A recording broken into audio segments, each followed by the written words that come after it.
भूकंप आया कैसे? क्योंकि धमकी तो बहुत पहले सुनी थी।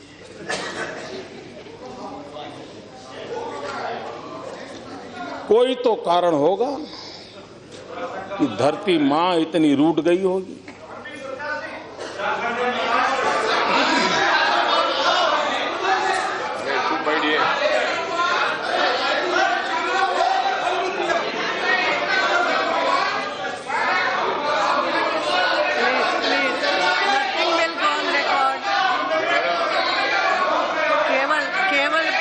उनको बैठाइए प्लीज। कल्याण जी, यस, ये क्या, ये ठीक नहीं है, प्लीज। कल्याण जी, आपका सीआर ठीक हो रहा है, आपका कल्याण होगा। Please please, no, not like this, nothing will go. Please please, Kalyan ji, this is not the way. बैठिए बैठिए बैठिए।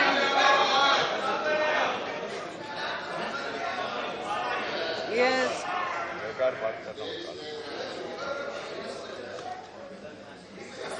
कल का भूकंप, प्लीज, ये ठीक नहीं, बैठे बैठे, दिस इज नॉट द वे। क्या है ये? प्लीज थोड़ी शांति रखिए। Yes,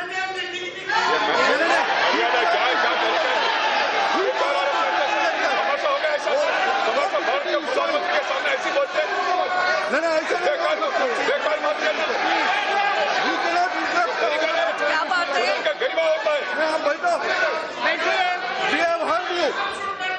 please please take your seat.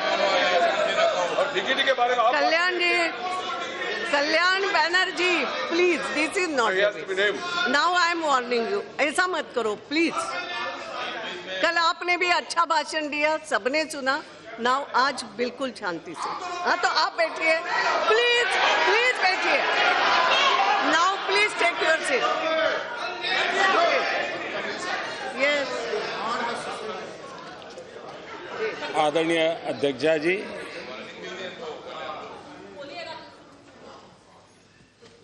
मैं सोच रहा था कि आखिर भूकंप आया क्यों। जब कोई स्कैम में भी सेवा का भाव देखता है,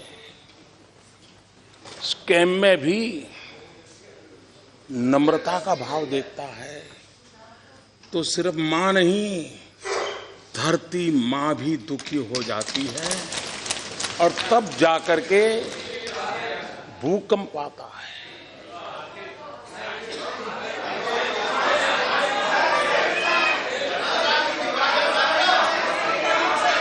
और इसलिए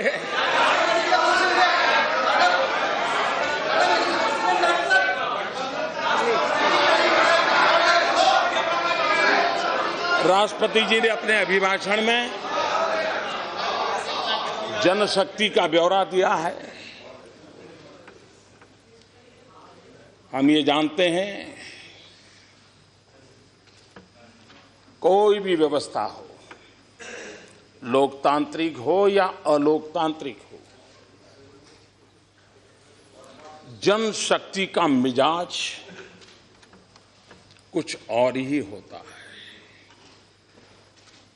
कल हमारे मल्लिकार्जुन जी कह रहे थे कि कांग्रेस की कृपा है कि अब भी लोकतंत्र बचा है और आप प्रधानमंत्री बन पाए। वाह, क्या शेर सुनाया।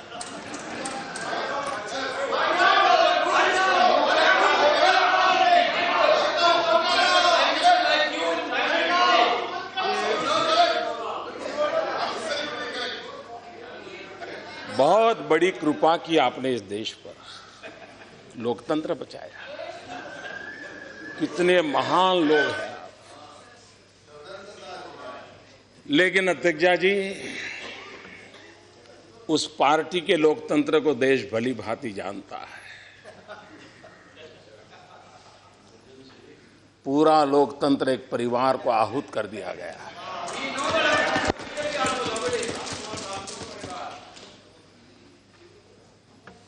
और 75 का कालखंड, माननीय अध्यक्षा जी, 75 का कालखंड जब देश पर आपातकाल थोप दिया गया था, हिंदुस्तान को जेल खाना बना दिया गया था, देश के गणमान्य वरिष्ठ नेता जयप्रकाश बाबू समेत लाखों लोगों को जेल के सलाखों में बंद कर दिया गया था, अखबारों पर ताले लगा दिए गए थे और उन्हें अंदाज नहीं था कि जनशक्ति क्या होती है। लोकतंत्र को कुचलने के ढेर सारे प्रयासों के बावजूद भी इस देश की जनशक्ति का सामर्थ्य था कि लोकतंत्र पुनः प्रस्थापित हुआ और उस जनशक्ति की ताकत है कि गरीब मां का बेटा भी इस देश का प्रधानमंत्री बन सकता है।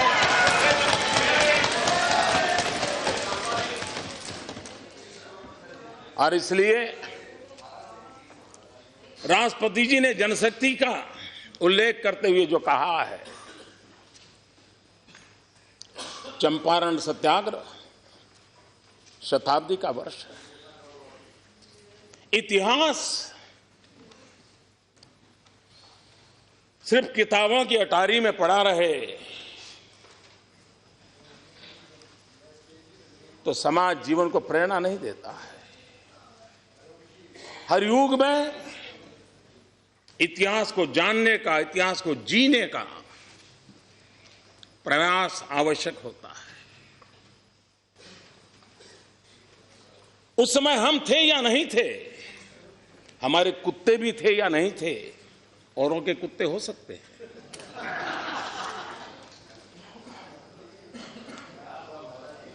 हम कुत्तों वाली परंपरा से पले बड़े नहीं हैं।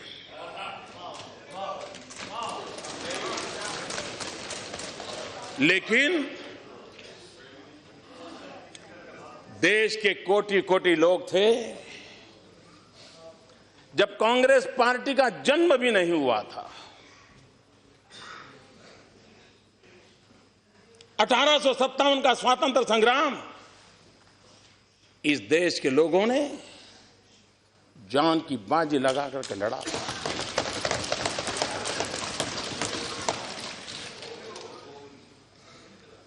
और सबने मिल करके लड़ा था। संप्रदाय की कोई भेद रेखा नहीं थी।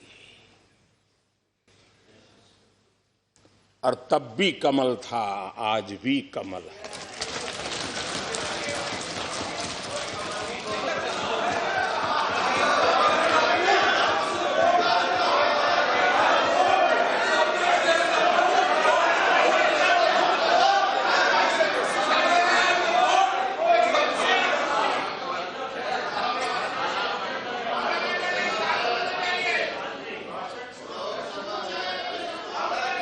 यहां बहुत ऐसे लोग हैं जो मेरी तरह आजादी के बाद पैदा हुए हैं, और इसलिए हम में से बहुत लोग हैं जिनको आजादी के लड़ाई में सौभाग्य नहीं मिला, लेकिन देश के लिए जीने का तो सौभाग्य मिला है और हम जीने की कोशिश कर रहे हैं।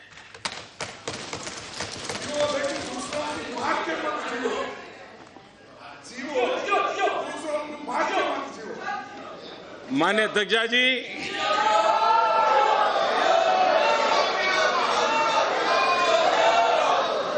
और इसलिए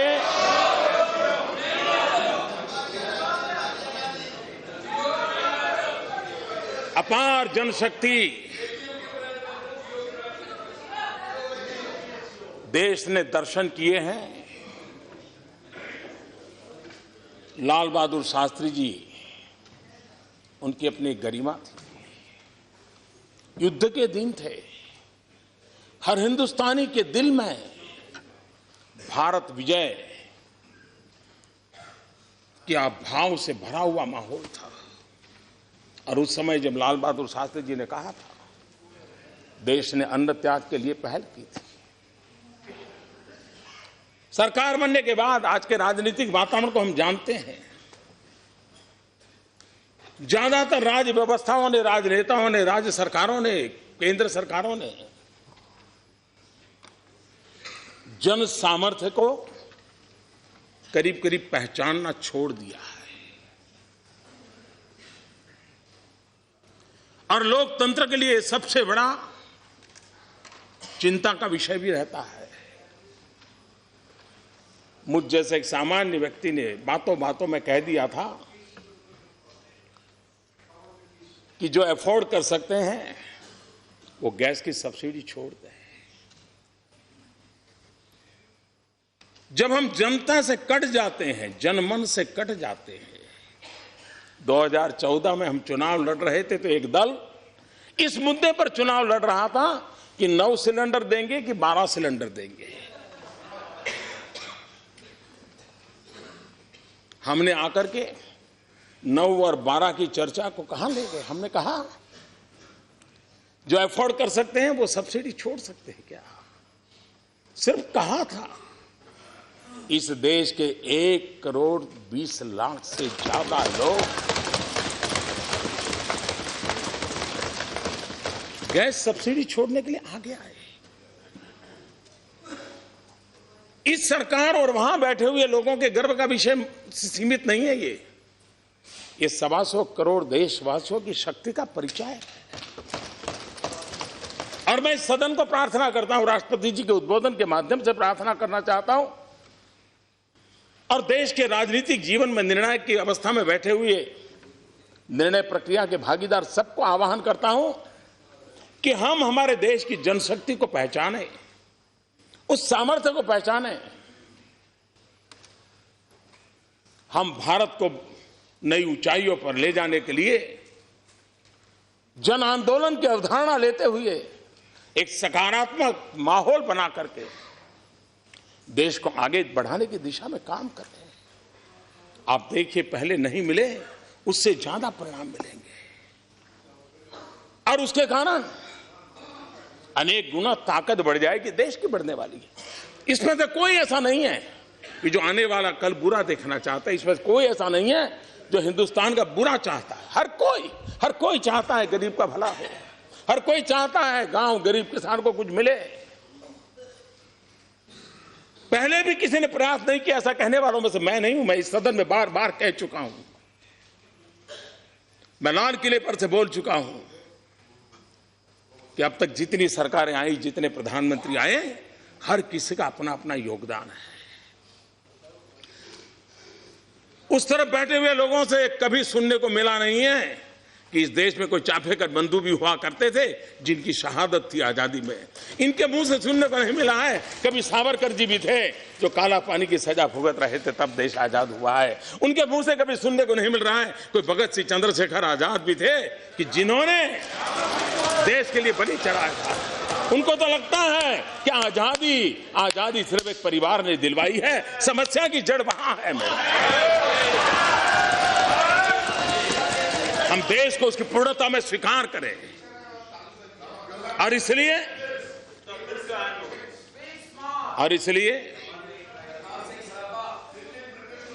जनशक्ति को जोड़ करके हमारे यहां शास्त्रों में कहा गया है,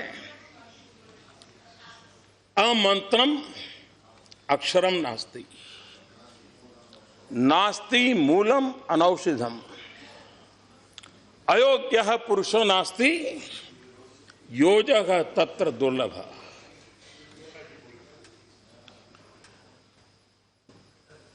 कोई अक्षर ऐसा नहीं होता है जिसको मंत्र में जगह पाने का पोटेंशियल ना हो। कोई ऐसा मूल नहीं होता है जिसकी औषध में जगह पाने का पोटेंशियल ना हो। कोई इंसान ऐसा नहीं होता है कि जो कुछ कर करके समाज और देश को दे सके। जरूरत होती है योजकः तत्र दुर्लभः, योजक की जरूरत होती है। और इस सरकार ने हर शक्ति को संवार करके जोड़ने का एक प्रयास किया है। और जनशक्ति के भरोसे उसको आगे बढ़ाने का प्रयास किया है। स्वच्छता का अभियान, मैं हैरान हूं, क्या इस बात के लिए हमें सिर्फ सोचना नहीं चाहिए कि आजादी के इतने साल हो गए।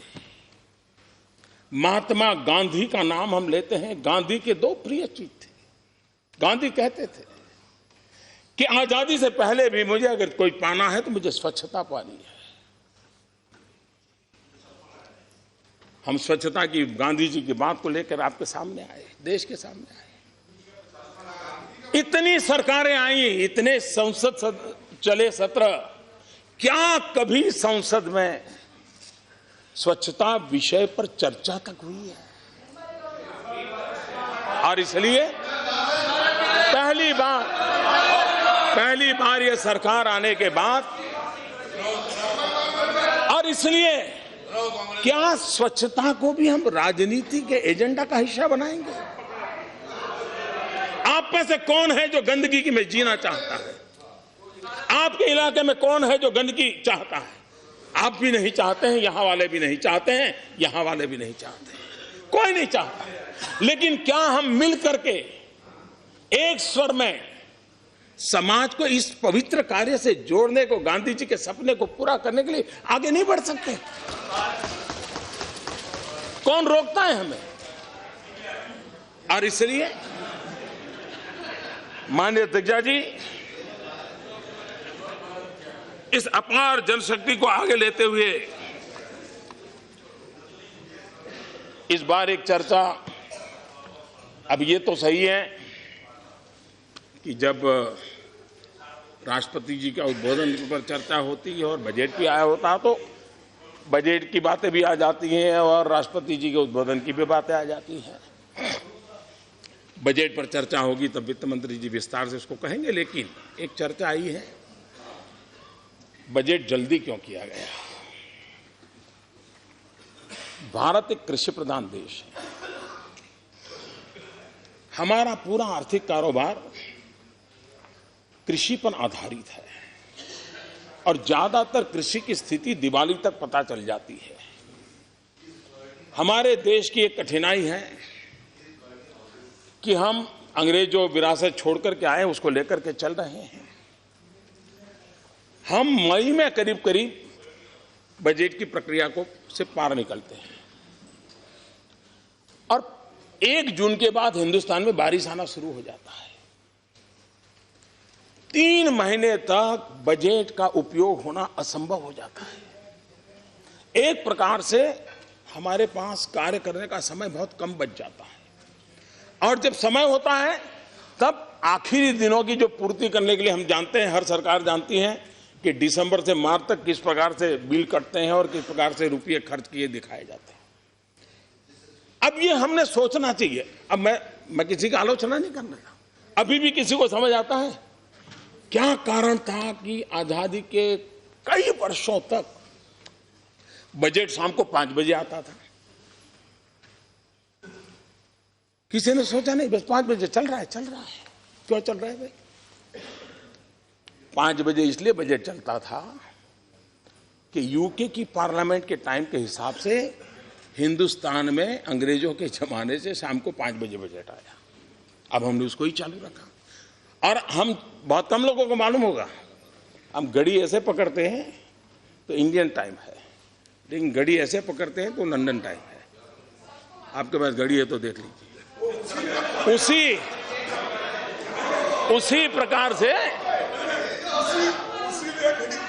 हाँ, ये दिखाने के लिए, ताकि कई लोगों को बहुत चीजें समझ नहीं आती, पता नहीं पड़ता।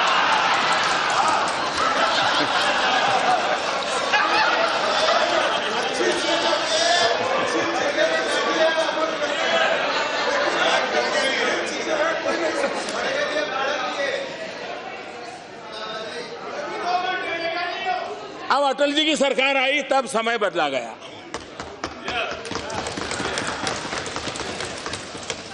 हमारा भी प्रयास है। और जब आपकी सरकार थी तब आप लोगों ने भी बजट के समय के संबंध में कमेटी बनाई थी, उसका विस्तृत रिपोर्ट है।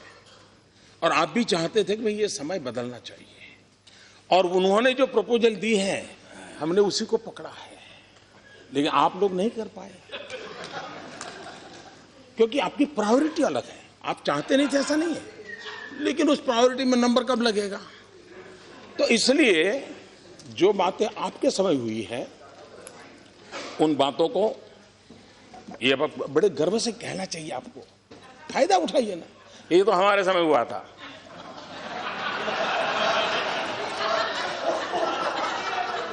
अब ये भी आप भूल जाते हैं, चलो मैंने याद दिला दिया, आप इसका भी लाभ लीजिए।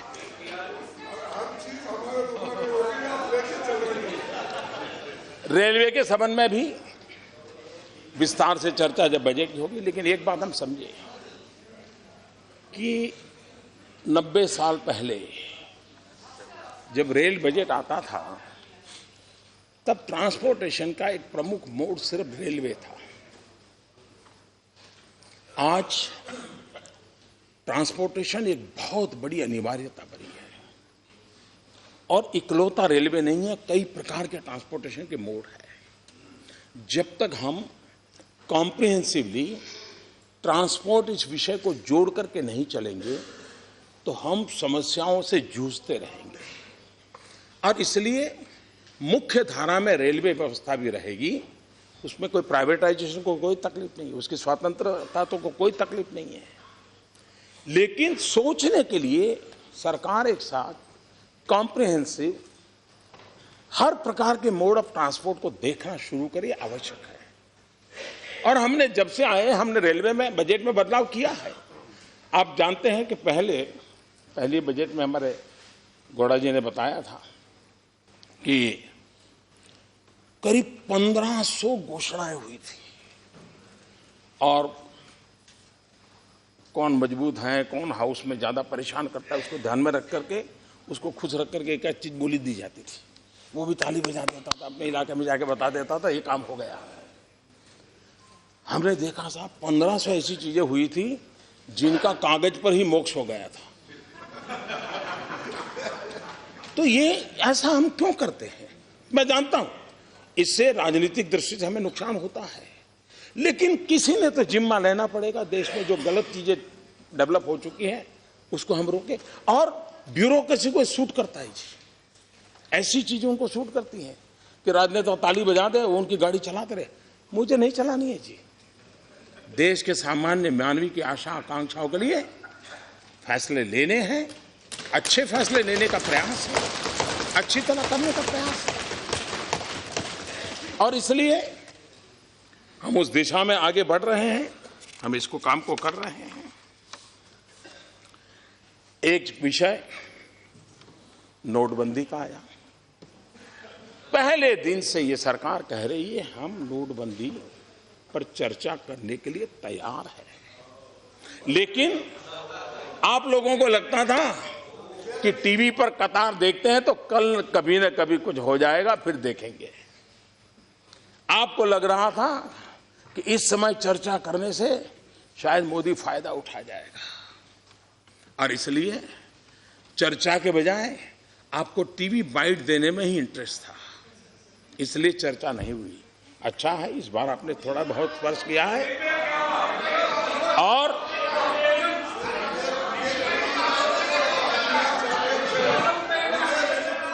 nothing.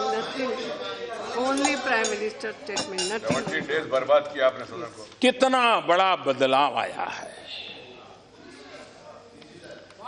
और मुझे विश्वास है कि जो बारीकी से चीजों का अध्ययन करते हैं, अब तक उनका ध्यान नहीं गया है तो मैं चाहूंगा कि उनका ध्यान जाए। 2014 के पहले का वक्त देख लीजिए, 2014 मई के पहले का, वहां से आवाज उठती थी कि कोयले में कितना खाया, 2G में कितना गया,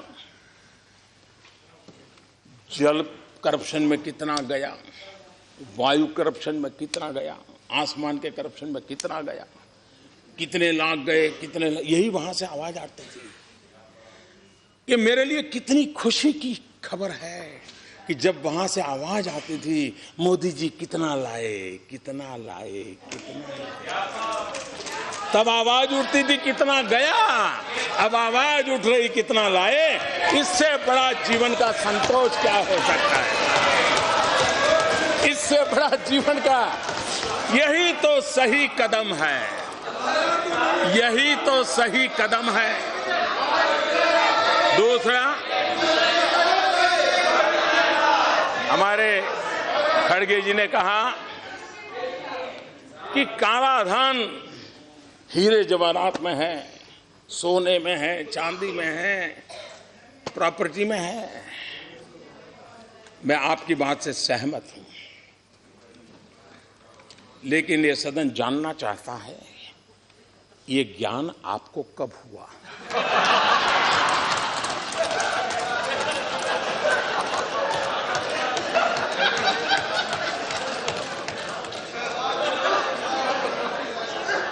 क्योंकि इस बात का कोई इनकार नहीं कर सकता है कि भ्रष्टाचार का प्रारंभ नगद से होता है। उसकी शुरुआत नगद से होती है, परिणाम में प्रॉपर्टी होती है, परिणाम में ज्वेलरी होती है, परिणाम में गोल्ड होता है। शुरुआत नगद से होती है। दूसरा, आपको मालूम है कि यही बुराइयों के केंद्र में है। बेरावी प्रॉपर्टी है, जवाहरात है, गोल्ड है, चांदी है। जरा आप लोग बताइए, 1988 में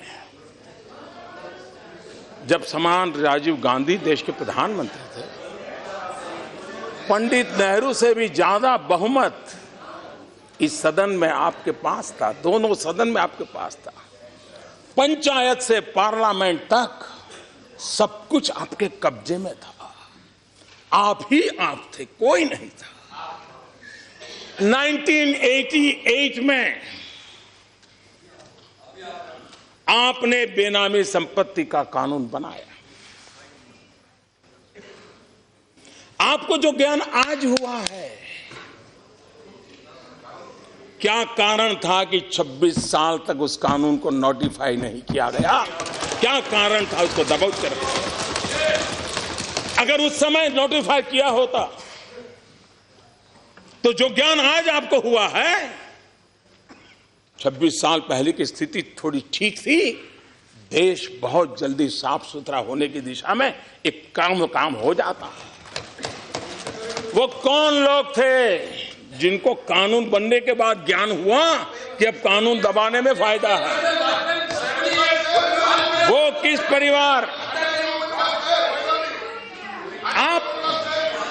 आप इससे बच नहीं सकते। आप किसी का नाम दे करके बच नहीं सकते। आपको जवाब देना पड़ेगा देश को। जो ज्ञान आज हुआ है, और ये सरकार है जिसने नोटबंदी से पहले पहला कदम उनके खिलाफ उठाया है, कानून बनाया है। और मैं आज इस सदन के माध्यम से भी देशवासियों को कहना चाहता हूं, आप कितने ही बड़े क्यों न हो, गरीब के हक का आपको लौटाना पड़ेगा।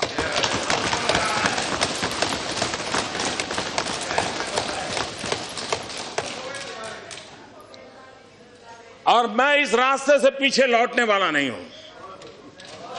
मैं गरीबों के लिए लड़ाई लड़ रहा हूं और गरीबों के लिए लड़ाई लड़ता रहूंगा। इस देश के गरीबी के मूल में, इस देश में गरीबी के मूल में देश के पास प्राकृतिक संपदा की कमी नहीं थी, देश के पास मानव संसाधनों की कमी नहीं थी, लेकिन देश में एक ऐसा वर्ग पनपा जिन्होंने लोगों के हक लूटते रहे। उसी का नतीजा है कि देश जिस ऊंचाई पर पहुंचना चाहिए था नहीं पहुंच पाया। आप कहते हैं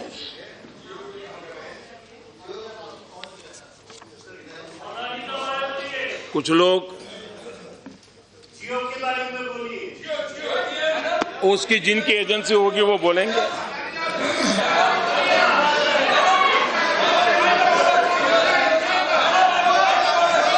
एक बात मैं कहना चाहूंगा,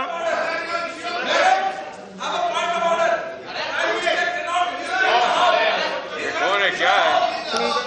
You cannot be disturbing the house like this. Please take your seat. No, you cannot be disturbing like this. Nothing is, अब चिंता मत। हम ये जानते हैं कि अर्थव्यवस्था को Nothing is going on record. Please. इस बात का कोई इनकार नहीं कर सकता है, मत गलत। एक समांतर अर्थव्यवस्था डेवलप हुई थी। और ऐसा नहीं है, ये काम भी आपके संज्ञान में भी पहले भी आया था। ये विषय आप ही की सरकार की, आप ही की कमेटियों ने भी आपको सुझाया था। जब इंदिरा जी राज करती थी तब यशवंतराव जी चौहान ये विषय लेकर के उनके पास गए थे, और तब जाकर के उन्होंने कहा था कि क्यों भाई कांग्रेस को चुनाव नहीं लड़ने का। आपको निर्णय गलत नहीं था, चुनाव का डर था। हमें चुनाव की चिंता नहीं है, देश की चिंता है, इसलिए हम निर्णय और ये बात निश्चित है, कोई इनकार नहीं कर सकता है कि कोई भी व्यवस्था में कैश कितना, चेक कितना, एक कारोबार डेवलप हो चुका है और एक प्रकार से जीवन का हिस्सा बना है। जब तक आप उसको गहरी चोट नहीं लगाओगे तब तक स्थिति से बाहर नहीं आओगे। और इसलिए हमने जो फैसले किए हैं, आपने किस प्रकार से देश चलाया, ऐसा लगता है कि कुछ दलों के दिलो दिमाग में चारवाक का मंत्र उनके जिंदगी में बहुत काम आ गया है। उन्होंने चारवाक के ही मंत्र को लेकर के शायद, और तभी जाकर के कोई अंग्रेजी कवि को उल्लेख करते हुए ये भी कह देते बड़े बड़े व्यक्ति कि मरने के बाद क्या है, क्या देखा है। अभी तो चारवाक का तत्व ज्ञान है। मैं उस सदन में जाऊंगा तब इसका उल्लेख बराबर डिटेल में करूंगा। लेकिन चारवाक कहते थे, यावत जीवेत सुखम जीवेत, ऋणम कृत्वा घृतम पिबेत, भस्मीभूतस्य देहस्य पुनरागमनम कुतः। जब तक जियो मौज करो, जियो, जब तक जियो मौज करो। चिंता किस बात की, कर्ज करो और घी पियो। उस जमाने में संस्कार के लिए घी कहा भाई, भगवत मान, नहीं तो और कुछ पीने का कहते हैं।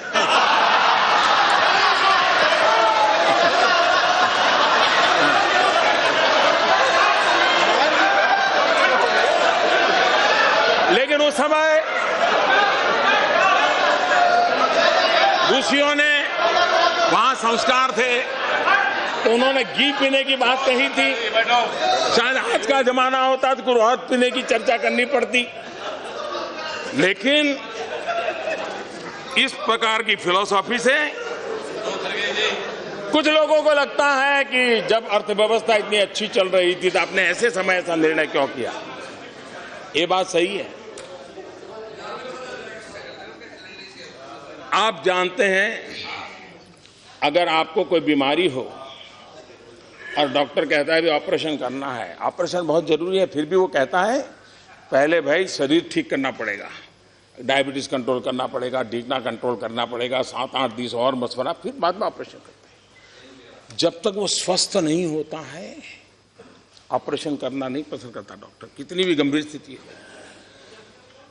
डीमोनेटाइजेशन के लिए यह समय इतना पर्याप्त था कि देश की अर्थव्यवस्था तंदुरुस्त थी। अगर दुर्बल होती हम ये कतई सफलतापूर्वक नहीं कर पाते। ये तब सफल होता है ताकि अर्थव्यवस्था मजबूत थी। और इसी समय दूसरा, इसका समय, ऐसा मत सोचिए कि हड़बड़ी में होता है। इसके लिए मोदी का अध्ययन करना पड़ेगा आपको।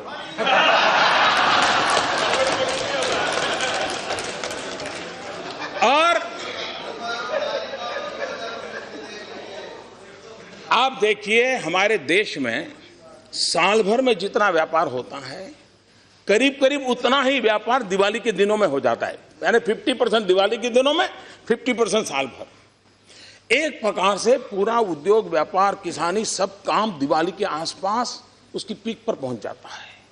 उसके बाद नेचुरल लल पीरियड हमारे देश में हमेशा होता है। दिवाली के अलावा दुकानदार भी 15-15 दिन बंद रख करके बाहर चले जाते हैं, लोग अपने आप घूमने।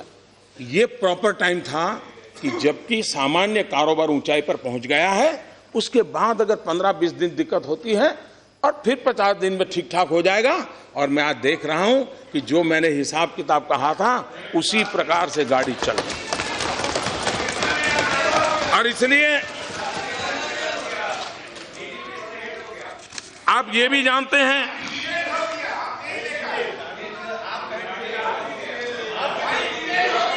आप ये जानते हैं, एक जमाना था इनकम टैक्स डिपार्टमेंट की मर्जी पर, एक समय था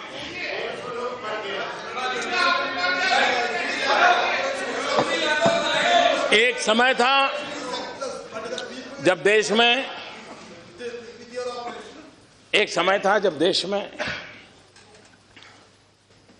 इनकम टैक्स अधिकारी मनमर्जी पड़े वहां जाकर के धमकते थे। और बाकी क्या होता था, पुराना इतिहास को जो दोहराने की जरूरत नहीं है।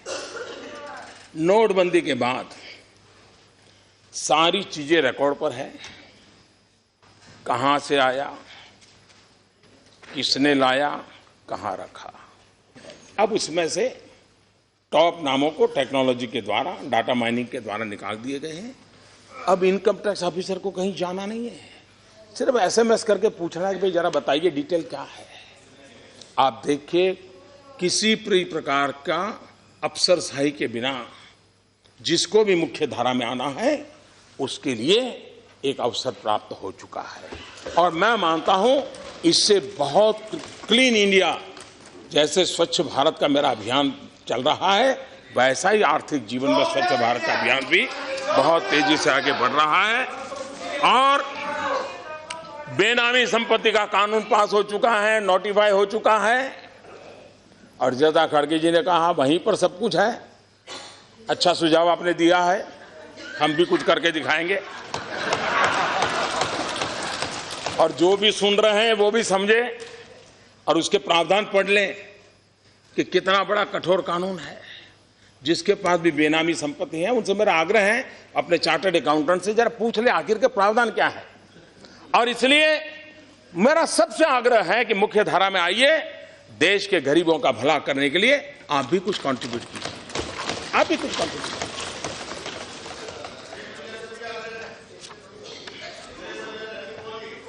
जहां जहां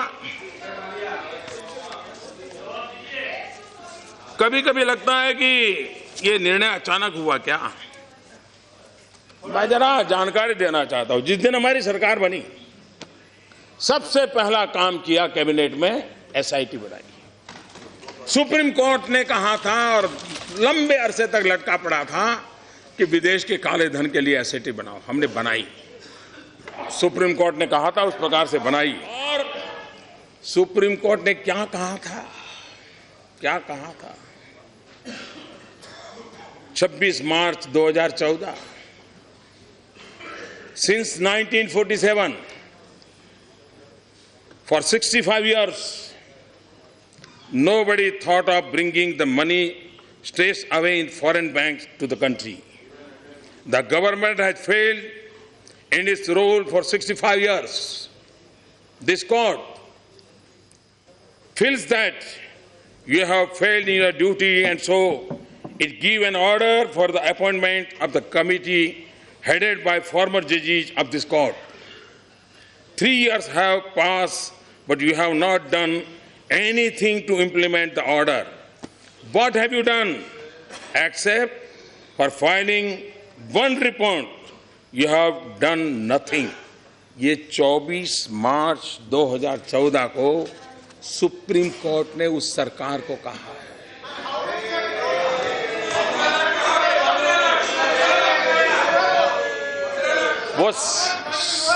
वही तो मैं कह रहा था, वो जमाना था तब आवाज उठती थी कितना गया, अब आवाज उठ रही है कितना आया और आके रहेगा, आते रहेगा। आप देखिए एक के बाद एक देखिए, विदेश में जमा काले धन के खिलाफ नया कठोर कानून बनाया, प्रॉपर्टी जब्त करने की बात कही। इस बार भी बजट में एक नया कानून की बात कही गई है, सजा भी 7 साल से 10 साल कर दी। टैक्स हेवन जो थे मॉरिशस, सिंगापुर वगैरह, उस पुराने जो नियम आप बना करके गए थे उसको हमने बातचीत की, उनको समझाया, हमारी परिस्थितियां समझाई, उसको हम ले आए। हमने स्विट्जरलैंड से समझौता किया कि वो रियल टाइम इंफॉर्मेशन देंगे, कोई भी हिंदुस्तानी नागरिक पैसा रखेगा तो उसका पता चल जाएगा। हमने अमेरिका सहित कई देशों के साथ इस प्रकार के समझौते किए हैं जहां भी हमारा कोई भी भारतीय नागरिक, भारतीय मूल का व्यक्ति पैसे रखेगा तो उसकी जानकारी भारत को मिलेगी। उसी प्रकार से प्रॉपर्टी बिक्री 20,000 से ज्यादा नगद नहीं, इसकी चर्चा हमने नहीं किया। रियल एस्टेट बिल को पास किया, ज्वेलरी के मार्केट में भी 1% एक्साइज डाली ताकि इस चीजों को स्ट्रीमलाइन करना था, किसी को परेशान नहीं करना था। और आप ही लोग हैं इस देश सदन में, इधर हो या उधर हो, मुझे चिट्ठियां आई हैं जब हमने कहा कि 2 लाख से ज्यादा कोई अगर ज्वेलरी परचेज करता है तो उसको पैन नंबर देना होगा।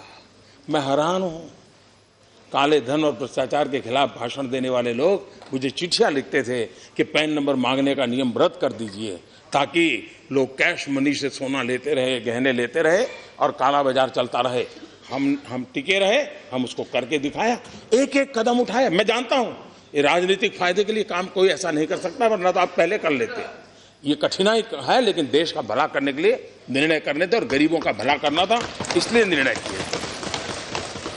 2 लाख से ज्यादा से किसी सामान पर 10 लाख से ज्यादा महंगी गाड़ी पर 1% अतिरिक्त टैक्स लगा दिया।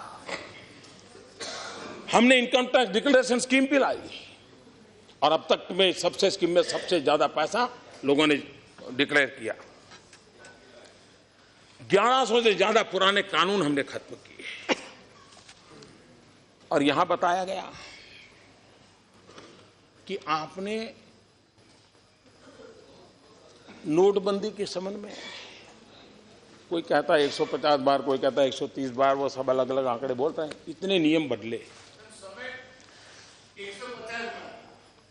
बहुत अच्छा याद रखते हैं। अब मैं आपको बताना चाहता हूं, ये तो एक ऐसा काम था जिसमें हम जनता की कोई तकलीफ तुरंत हम समझने के बाद रास्ता खोजने का प्रयास करते थे। दूसरा, जिन लोगों को सालों से लूटने की आदत लगी है वो रास्ता खोजते तो हमें बंद करने के लिए कुछ न कुछ करना पड़ता था। लड़ाई का मौसम था, एक तरफ देश को लूटने वाले थे और एक तरफ देश को ईमानदारी की तरफ ले जाने का मोर्चा लगा हुआ था। लड़ाई पल पल चल रही थी, वो एक तू डाल डाल में 5-5 इस प्रकार से लड़ाई चल रही थी। लेकिन जो आप लोगों का बड़ा प्रिय कार्यक्रम है, जिसको लेकर के आप बड़ी पीठ थपथपा रहे हैं, वैसे उसके लिए आपको हक नहीं है, क्योंकि जब इस देश में राजा रजवाड़ों का शासन था तब भी गरीबों के लिए राहत काम के नाम से योजनाएं चलती थी। उसके बाद भी हिंदुस्तान में फूड फॉर वर्क के नाम से कई योजना, 9 देश आजाद होने के बाद 9 प्रकार की अलग अलग नामों से चली हुई योजना चलते चलते चलते अब उसने एक नाम लिया जिसको मनरेगा कहते हैं। कई यात्रा करके आया हुआ है और हर राज्य में, जहां कम्युनिस्टों की सरकार थी उन्होंने भी पश्चिम बंगाल में किया था, जहां शरद पवार की सरकार थी महाराष्ट्र में किया था, गुजरात में भी जो कांग्रेस की सरकार, हर देश में किसी ने आजादी के बाद इस प्रकार के काम किए ही किए, हर किसी ने किए थे। तो कोई नई चीज नहीं थी लेकिन नाम नया था। लेकिन देश को और आपको खुद को भी जानकर के आश्चर्य होगा कि शांत रूप से इतने सालों से चली हुई योजना के बाद भी मनरेगा में 1035 बार परिवर्तन किए हैं। 1035 बार नियम बदले गए हैं। आप कभी अपने तो आईने में झांकिए, और उस समय तो लड़ाई नहीं थी, इतने बड़े दबाव में काम करना नहीं था। क्या कारण था कि मनरेगा जैसा एक जो लंबे अरसे से चल रहा था, उसको भी आपको लाने के बाद 1035 बार उसमें परिवर्तन करने पड़े। और इसलिए नियमों में परिवर्तन किया। एक्ट तो एक बार हो गया, एक्ट 1035 बार परिवर्तित नहीं हुआ है। और इसलिए मैं आज You listen to the honorable Prime Minister ना? We have listened to you. हमने सुना है आपको, आप भी शांति से सुनिए। और इसलिए आज मैं आपको 40 मिनट के बजाय 1.25 घंटे मिल चुके थे बाबू। और इसलिए मैं कहना चाहूंगा, आज मुझे आपको काका हाथरसी की एक कविता के शब्द सुनाता हूं। काका हाथरसी के कविता के शब्द सुनाता हूं, और मैं काका हाथरसी को याद करता हूं तो कोई उत्तर प्रदेश के चुनाव के साथ न जोड़े, क्योंकि उनके हर चुनाव में काका हाथरसी की बात तो चलती रहती थी। काका हाथरसी ने किया था, काका हाथरसी ने कहा था, अंतरपट में खोजिए, अंतरपट में खोजिए, छिपा हुआ है खोट। अंतरपट में खोजिए, छिपा हुआ है खोट। और काका हाथरसी ने आगे कहा है, मिल जाएगी आपको बिल्कुल सत्य रिपोर्ट।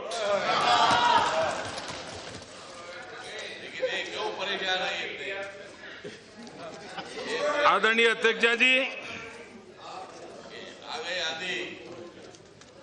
मैंने एक बात की ओर और भी ध्यान देना चाहता हूं। सरकार नियमों से चलती है, संवैधानिक जिम्मेवारियों के साथ चलती है। जो नियम आपके लिए थे वो नियम हमारे लिए भी है, लेकिन फर्क कार्य संस्कृति का होता है। नीतियों की ताकत भी नियत से जुड़ी हुई होती है। अगर नियत में खोट है तो नीतियों की ताकत माइनस में चली जाती है, जीरो छोड़ो माइनस में चली जाती है। और इसलिए हमारे देश में उस कार्य संस्कृति को भी समझने की जरूरत। जब भी हम कुछ बोलते हैं यहां से, ये तो हमारे समय था, ये तो हमारे समय था, तो आज मुझे लग रहा है मैं ही उसी पर खेलूं। थोड़ा आपके मैदान में खेलने के लिए आना पसंद करूंगा आज मैं। और इसलिए ऐसा क्यों हुआ? ऐसा तो नहीं है कि आपको ज्ञान नहीं था, आपको ज्ञान कल ही हुआ, ऐसा थोड़ा था, आपको जानकारी थी। लेकिन महाभारत में कहा है इस प्रकार से, जानामि धर्मम न च मे प्रवृत्ति, जानामि अधर्मम न च मे निवृत्ति। धर्म क्या है वो तो आप जानते हैं, लेकिन वो आपकी प्रवृत्ति नहीं थी। अधर्म क्या है वो भी जानते थे, लेकिन उसे छोड़ने का आपका सामर्थ्य नहीं था।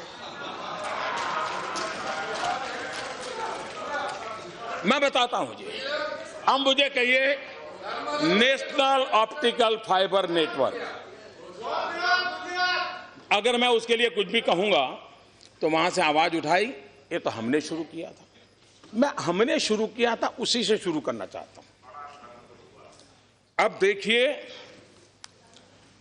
नेशनल ऑप्टिकल फाइबर नेटवर्क 2011 से 14 3 साल सिर्फ 59 गांवों में ये ऑप्टिकल फाइबर नेटवर्क लगा। और उसमें भी लास्ट माइल कनेक्टिविटी का प्रावधान नहीं था। प्रोक्योरमेंट भी पूरी तरह सेंट्रलाइज था। वो तो क्या कारण है सब जानते हैं। अब आप देखिए हमने पूरी कार्य संस्कृति कैसे बदलती है, अप्रोच कैसे बदलता है। सब राज्यों को पहले साथ में लिया। लास्ट माइल कनेक्टिविटी मतलब स्कूल में ऑप्टिकल फाइबर नेटवर्क मिलना चाहिए, अस्पताल में मिलना चाहिए, पंचायत घर में मिलना चाहिए, इस प्राथमिकताओं को तय किया। प्रोक्योरमेंट क्या था, वो भारत सरकार के हाथ से रख करके हमने उसको डिसेंट्रलाइज कर दिया और परिणाम ये आया कि इतने कम समय में अब तक 76,000 गांवों में optical fibre network last mile connectivity के साथ पूरा हो गया।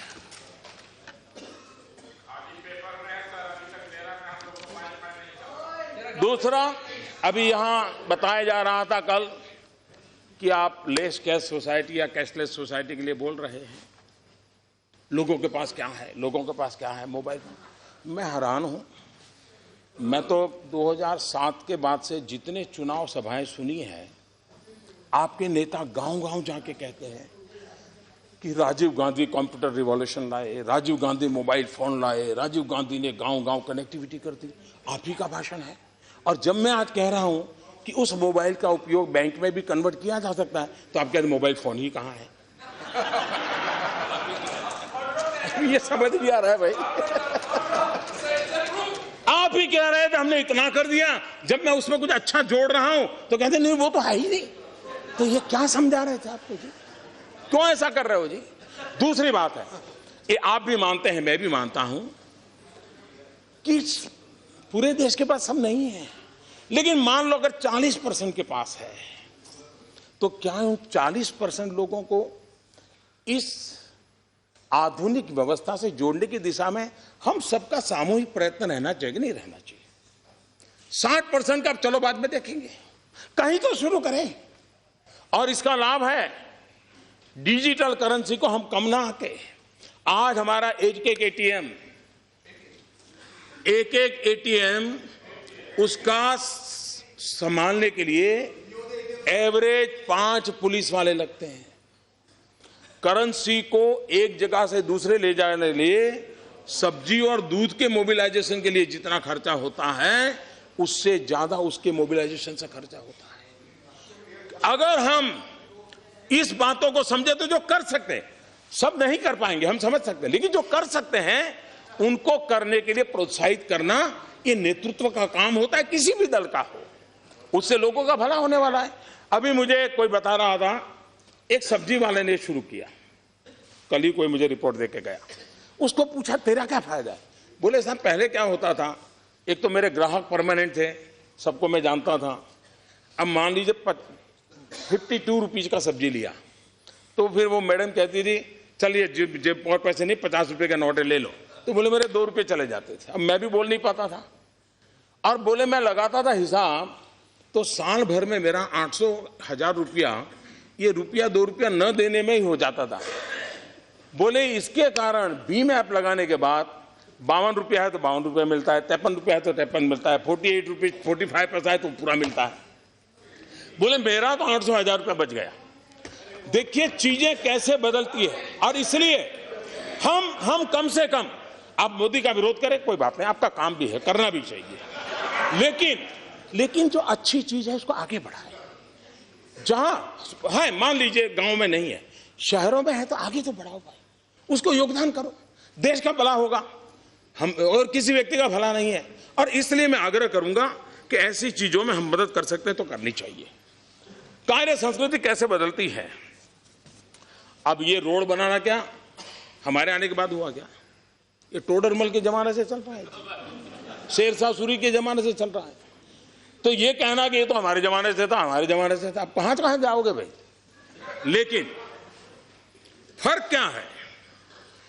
पिछली सरकार में प्रधानमंत्री ग्रामीण सड़क योजना प्रतिदिन 69 किलोमीटर होती थी।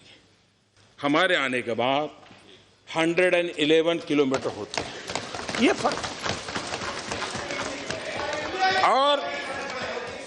और हमने रोड बनाने में स्पेस टेक्नोलॉजी का उपयोग किया है।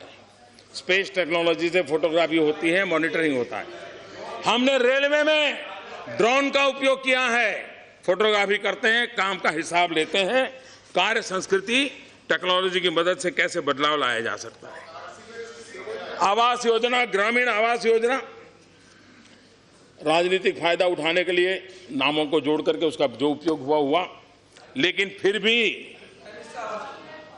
आपके समय में एक साल में 10,83,000 घर बनते थे।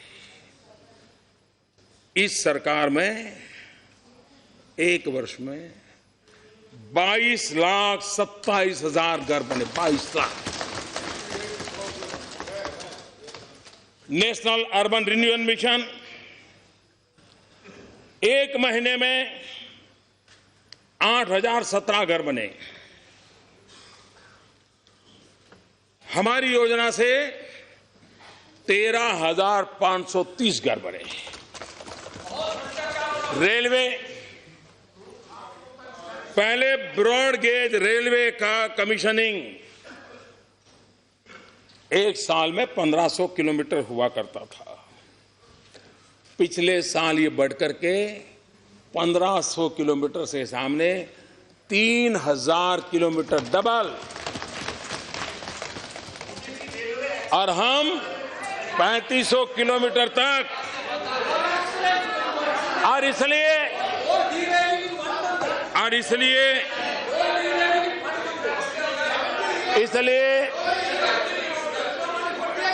ये परिणाम अचानक नहीं आए। योजनाबद्ध तरीके से हर पल हर चीज का मॉनिटर करते करते यही लोग, यही कानून, यही मुलाजिम, यही फाइल, यही माहौल, उसके बाद भी बदलाव लाने में हम तेज गति से आगे बढ़ रहे हैं। और ये अचानक नहीं होता है, इसके लिए पुरुषार्थ करना पड़ता है। और इसलिए हमारे शास्त्रों में कहा गया है, उद्यमेन ही सिद्धंति कार्याणि न मनोरथै। उद्यमेन ही सिद्धंति कार्याणि न मनोरथै न ही सुप्तस्य सिंहस्य प्रविशन्ति मुखे मुगा। उद्यम से ही कार्य सिद्ध होते हैं, ना कि मनोरथों से। सोए हुए सिंह के मुख में हिरण आकर से प्रवेश नहीं करता है, उसको भी शिकार करना पड़ता है।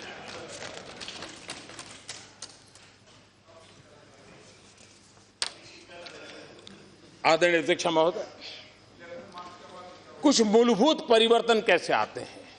हम जानते हैं कि राज्यों के इलेक्ट्रिसिटी बोर्ड,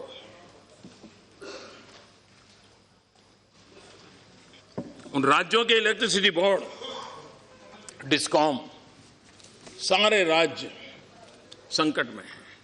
कभी तो हिंदुस्तान में लाल किले पर से इसकी चिंता की गई थी एक प्रधानमंत्री के द्वारा, इतनी हद तक ये हालत बिगड़ी हुई थी।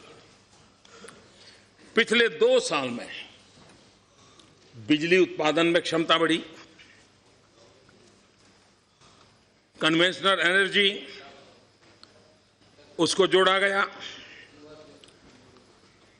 ट्रांसमिशन लाइन उसको बढ़ाया गया, सोलर एनर्जी को लाया गया। 2014 में 2700 मेगावाट थे, आज हम उसको 9,100 मेगावाट पहुंचा दिए हैं। सबसे बड़ी बात, डिस्कॉम योजना के कारण, उदय योजना के तहत राज्यों को उस योजना जब वो सफल कर पाएंगे, करीब करीब 1,60,00,000 से ज्यादा रकम राज्यों की तिजोरी में बचने वाली है। और राज्यों के साथ जोड़ करके अगर भारत सरकार ने 1,60,00,000 की घोषणा कर दी होती तो चारों तरफ कहते कि वाह, मोदी सरकार ने इतना पैसा दिया।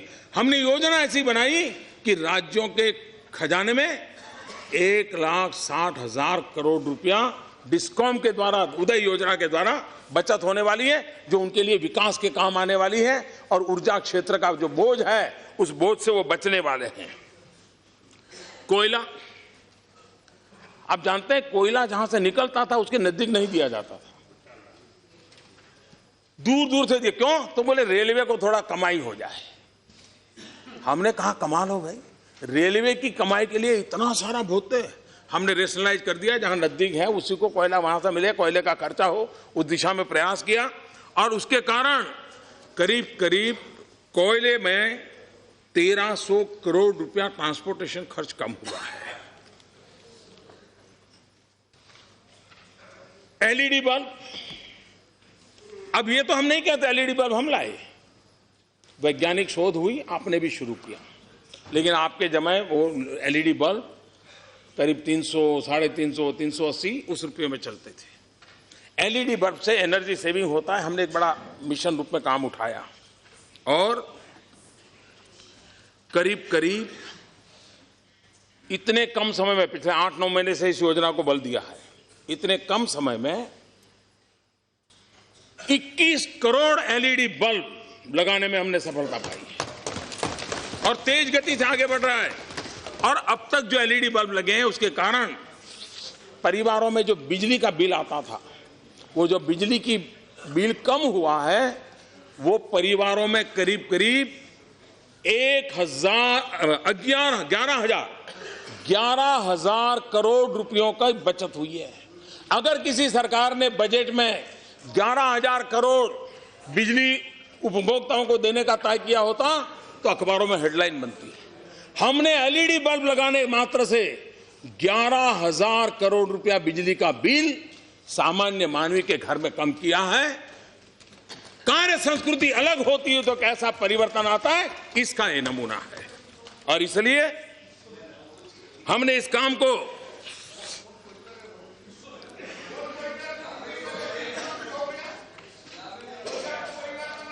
यहां पर हमारे विपक्ष के नेता शेड्यूल कास्ट के बजट के लेकर के भाषण कर रहे थे,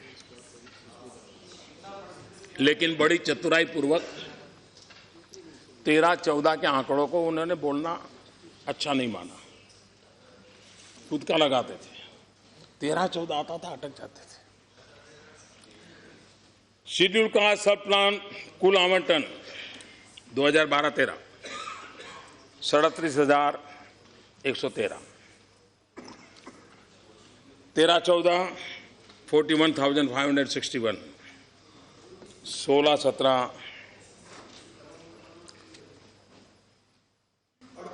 38,833, 16-17 40,920, 33.7% इंक्रीज, 33.7% इंक्रीज। और इस साल के बजट में 52,393, 52,393। और इसलिए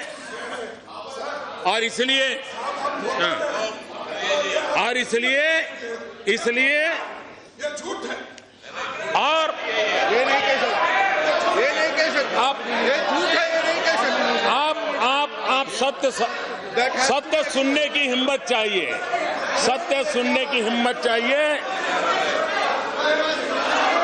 एक और काम मैं बताना चाहता हूं, ये सरकार भ्रष्टाचार के खिलाफ लड़ाई लड़ने वाली सरकार है। भ्रष्टाचार के खिलाफ लड़ाई लड़ने के समय किस प्रकार से काम किए जाते हैं।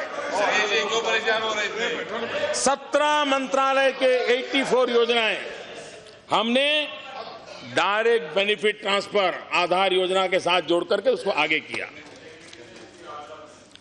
और 32 करोड़ लोगों को 1,56,000 करोड़ रुपया डायरेक्ट बेनिफिट ट्रांसफर स्कीम में दिया गया। अब उससे क्या लाभ हुआ है और इसको समझना होगा कि किस प्रकार से हर गली मोहल्ले में चोरी लूट की व्यवस्था रही थी। और मैं जानता हूं इतनी बारीकी से हर जगह पर चोरी लूट को रोकूंगा तो मेरे पर कितना तूफान होगा।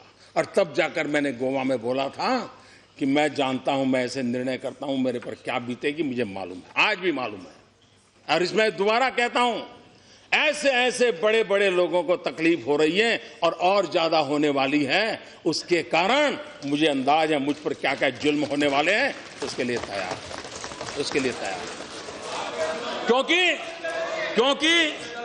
देश के लिए मैंने ये प्रण लेकर के निकला हुआ इंसान हूं और इसलिए मैं कदम उठा रहा हूं। पहली योजना, हमारे यहां गैस सिलेंडर जाते थे, सब्सिडी मिलती थी। जब उसको आधार योजना से जोड़ा तो उसका लीकेजेज करीब 26,000 करोड़ रुपए से ज्यादा लीकेजेज रुका। Find us on Facebook at facebook.com/etnow and don't forget to click the like button. You can also follow us on Twitter at etnowlive. To stay updated with all our programming, hit the subscribe button on our YouTube channel by logging on to youtube.com/user/etnow.